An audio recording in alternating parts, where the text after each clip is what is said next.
Section 11. The Trumpet of Final Judgment and the Separation of the Nations.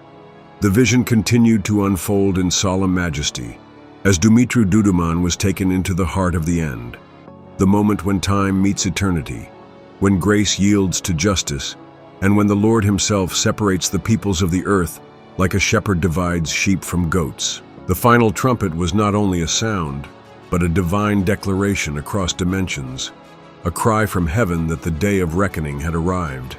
In the skies above, Dumitru saw a man robed in indescribable glory. His garments were white fire. In his right hand was a sword encased in flame, and in his left, a trumpet forged in heavenly light. He lifted the trumpet to his lips, and the sound erupted like a storm through the universe. It was not music, it was judgment. The sound pierced the earth, splitting mountains, silencing nations, and exposing every heart. The angel who stood with Dumitru declared with sobering authority, "This is the final warning. The day of vengeance is here. Be holy, my people, that I may save you." The time for passive religion was gone. The time for diluted gospel messages and comfortable compromise was over. This was the moment when everything would be decided, not just the fate of nations, but of individual souls. The dividing line had come. As the trumpet sounded, Dumitru saw fiery arrows raining down from the heavens. They fell not just once, but repeatedly. "This will happen 3 times, the angel said. "I warn again and again, most will not hear, but my remnant will." These judgments were divine strikes, preludes to the great day of the Lord. Each strike was both a blow and a plea. The Lord was still extending mercy, but it was mercy wrapped in flame. Then Dumitru was shown the final books. He had seen them before. Now they were open again. The book of life, the book of the Gentiles. Only a few blank pages remained. With deep gravity, the angel spoke. "When these are filled, grace will end. The beast will rise. Tribulation will begin." Heaven had a precise timeline, not measured in years, but in souls. When the last name was written, when the final Gentile bowed the knee, the window would close, and the world would enter its final hour.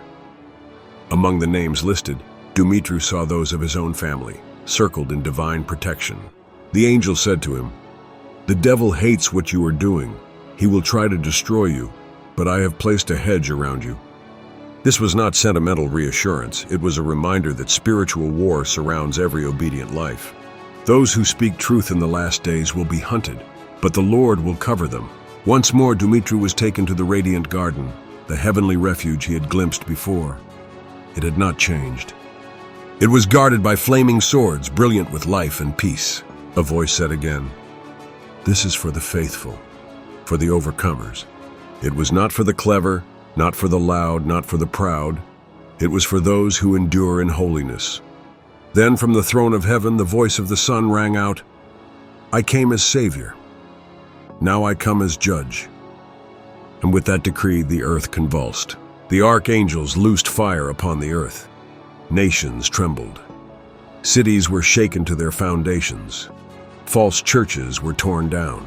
The air was thick with the cries of those who had ignored the warnings. Dumitru saw men begging to die, but death escaped them. He heard the voice of God again. "I will begin with the false Christians, those who tarnished my name." It was a judgment not of pagans first, but of those who had claimed to be his, yet lived as enemies of the cross. No hiding place remained. Every mask was stripped. Every lie collapsed. The final separation had begun. The sheep to the right, the goats to the left, the righteous into glory, the wicked into ruin. But even in wrath, God remembered his own. The remnant, small, despised by the world, hated by the beast, slandered by false brethren, were preserved in the fire. They were not taken from the judgment, but through it. They were the faithful ones who had not bowed to the beast, who had not forsaken the word, who had endured the refining. This was the moment for which all history had waited. The great trumpet had sounded, the books were sealed, the nations were judged, and the King was coming.